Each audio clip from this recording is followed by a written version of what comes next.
Hello, everyone, and welcome back to Talk Wordy, my hub for all of the words that I read, write, or otherwise want to yap about. Today, I have a very special author guest on the pod. She is the USA Today bestselling author of Say You'll Be Mine and Flirting with Disaster. She's also a former civil rights lawyer, and her books have been featured in the New York Times, Entertainment Weekly, NPR, The Guardian, and more. Her next book, Just a Highland Fling, releases July 21st, right in time for my birthday. Yay! Please welcome Naina Kumar. Thanks so much for having me. I was telling you a little bit earlier that you had moderated a book tour stop for Hannah Bonham Young back in September, and I hadn't known about you or your books before, and you were just so lovely during the event that I was like, I'm gonna buy her debut book and see what she's all about. And I read it so fast. It was so cute. And again, you were just lovely. So I'm really, really excited and thrilled that you've come on the show today. Well, thank you. Thanks for asking me. Thanks for reading it. It means a lot. Okay. So what I usually like to do with my guests to kind of warm up, normally when we have more time to talk, I love to do a full debrief of what we're reading and watching and listening to, because we're all about pop culture here. So to condense it a little bit, do you have any current hyperfixations? Like everyone else, Heated Rivalry is living in my mind. I'm waiting to do a rewatch so I can really take it in again. Yeah. And then Bridgerton. I'm anxiously waiting part 2 of the season. I loved part 1, so I need the rest of the season to drop. When does the second part of it drop? I think end of the month. Okay. Like February 29th, something like that. Okay. Yeah. Making me put my patience pants on. Okay. Do you have a favorite season of Bridgerton so far? Oh, I mean, I love season 2. Yes. I've watched season 2 a lot. Yeah. I think I have it committed to memory. It's just really good. The angst and the chemistry between them were just so good. Yeah. They're just such a strong couple. Absolutely. Okay, so your next book releases in July, Just a Highland Fling.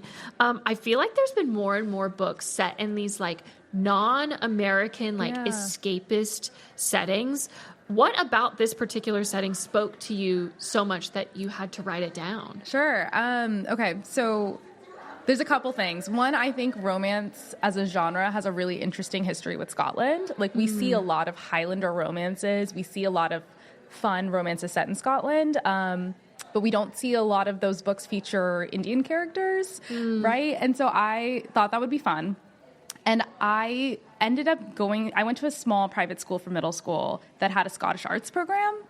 So my brother learned the bagpipes and I learned Highland dance. I did it for a few years, but he took it super seriously.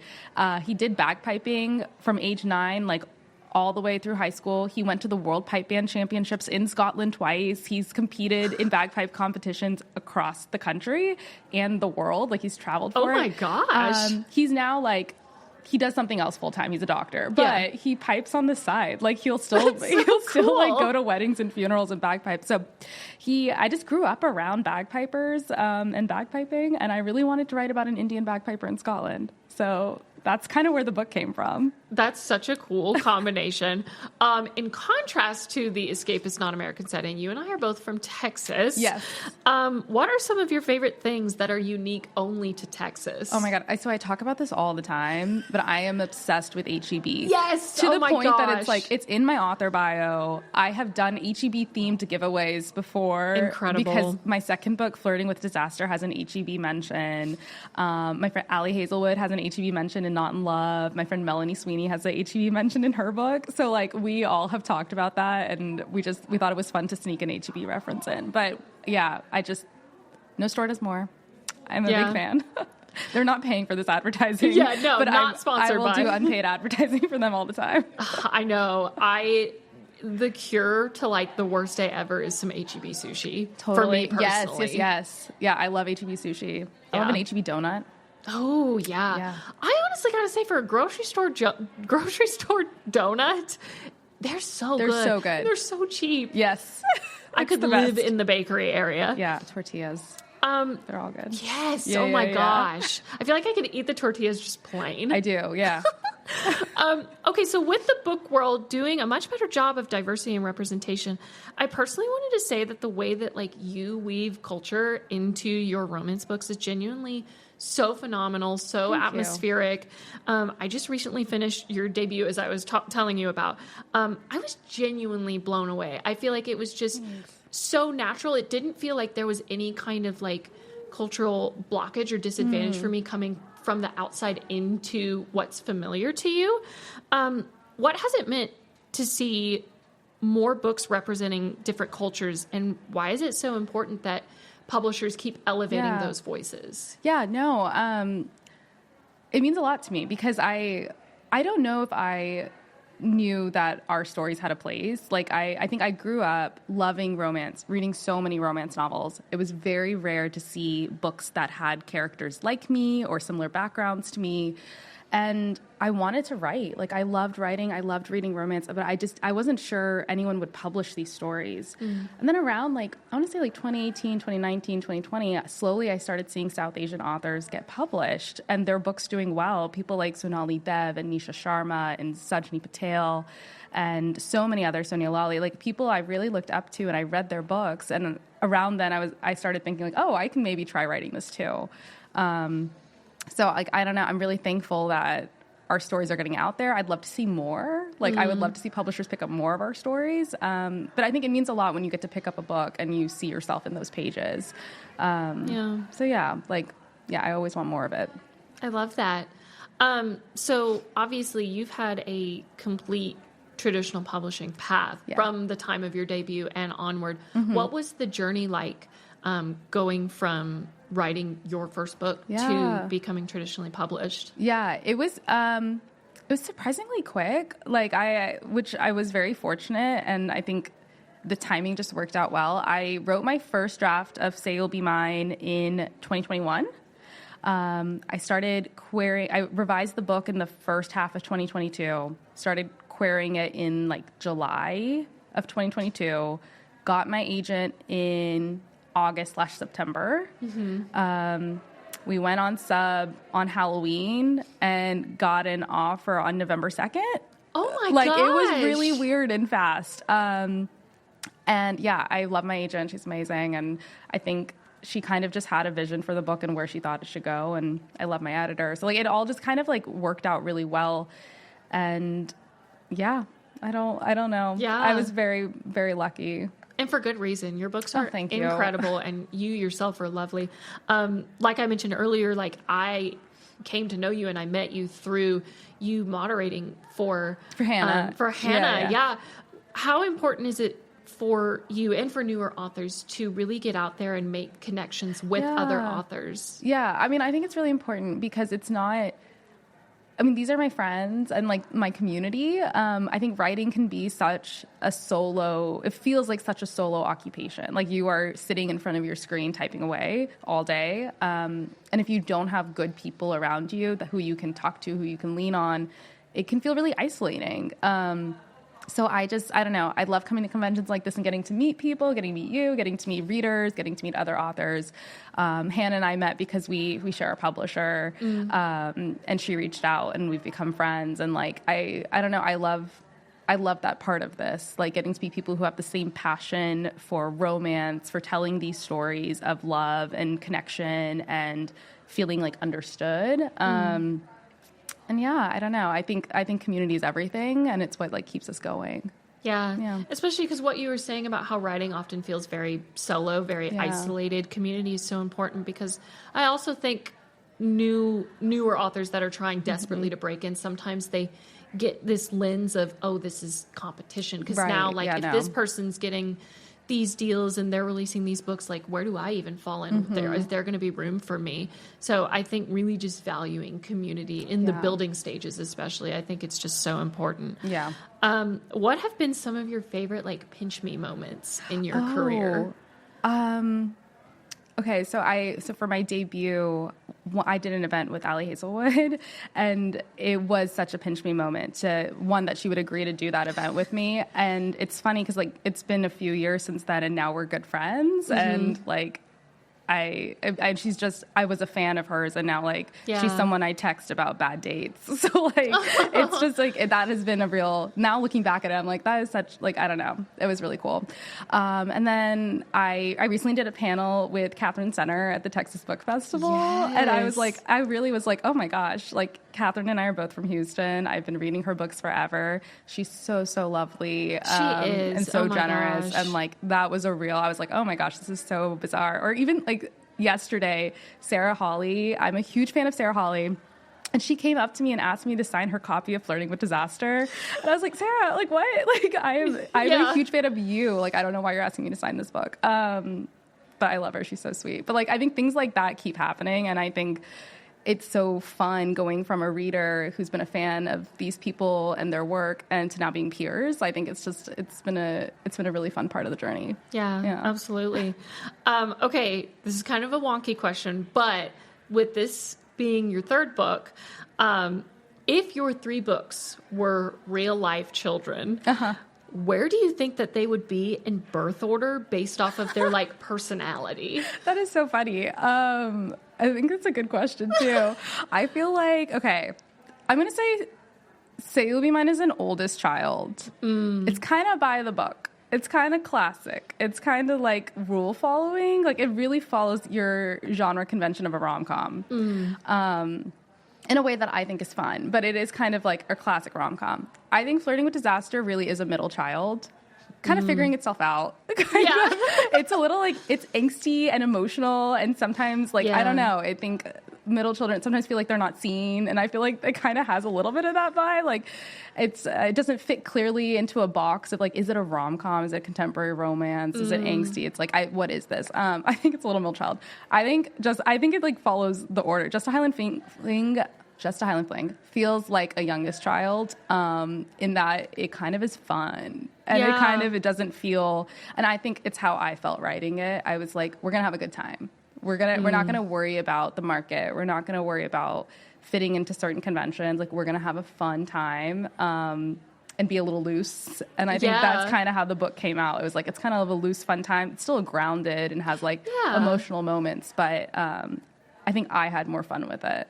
Absolutely. Yeah. I am thrilled to have fun with it come July, especially because it's like an early birthday present for me. I mean, it comes a week before my birthday, and I'm just like, yes. I also have a friend that just recently traveled to Scotland for like a week or two. Yeah. And she never shuts up about it, affectionately. Yes. And I'm just like, okay, well, now I have to go. Yeah. And I have to get Scotland. The book for her. I love Scotland so much. And I do think this book kind of, I don't know, I spent a lot of time in Scotland when I was writing this book. I went there for 2 weeks, and my really good friend was getting married there. Her husband is Scottish. So they had a very traditional Scottish wedding. Got to go and like get all this inspiration. So I hope it's a good representation. Yeah. What would you say if you could go back to Scotland? What are some of your like must-do itinerary items? Oh, okay, that's good. I love Edinburgh. I think everyone should go visit and spend like a few days there. It's just beautiful. It's beautiful. It's such a cool city. And then take the train. Like I would take the train to Glasgow. I would take the train. I would go up to the Highlands, go to Inverness, go take a boat on Loch Ness, like do all of that, look for Nessie. And then you can go to Skye. You have to go to the Isle of Skye. I think it's so magical. Like it feels otherworldly. It feels like a fairy tale place. It's gorgeous. Yeah. In this book, they go on a road trip from Aberdeen, which is up in the Highlands on the east, to Isle of Skye. So they get to stop in some really cool places along the way. I love that. If you could wipe your memory and reread a book for the first time, what book would you pick? Oh my God, that's such a good question. The first book that comes to mind is Ella Enchanted, which is a kid's book. Oh my gosh, yes! But it is like the book to me. I think it's it was the book I read over and over again as a child. And I think it's a really good romance. Like it's written for children, it's age appropriate, but it is a really well written romance. It's got like epistolary elements in there too, which I love when people are writing letters to each other. And it's well paced. Like I think it's just brilliant. So like, yeah, I would like to read that again for the first time. Yeah. Okay. And so in your intro, I mentioned that you used to be a civil rights lawyer. I did. Yeah. So what was that transition like from law to authoring? Yeah, it was interesting. I never thought I was going to quit my job. And it just writing ended up feeling like a full-time job. And I had a hard time doing both. I think I was a civil rights lawyer for like 7 years. So I was ready for a break in a little bit, and it's really funny. There's a lot of romance authors who used to be lawyers or who are still lawyers. I think there is some commonality. I think if you love to write and you love to read, a lot of people end up becoming lawyers. And we end up writing a lot for the job. That's true. And you write a lot of things that are building an argument. Or supporting an argument. And I think in romance novels, you're trying to prove to the reader, like, these two belong together, they deserve each other, and I'm going to show you why. So I think there's some things that are pretty similar about legal writing and romance writing. Absolutely. Do you create writing playlists at all for your books? So I don't know music. This is my fatal flaw.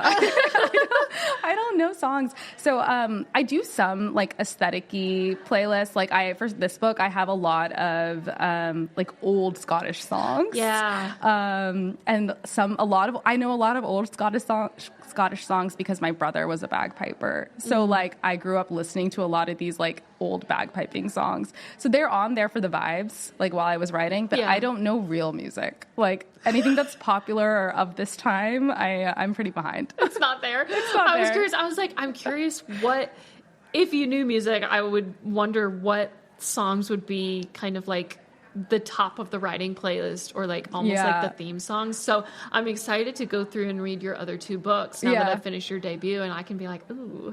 Yeah, actually, song recommendation in your DMs you immediately. Yeah, for this one, the only popular song was from the movie Brave.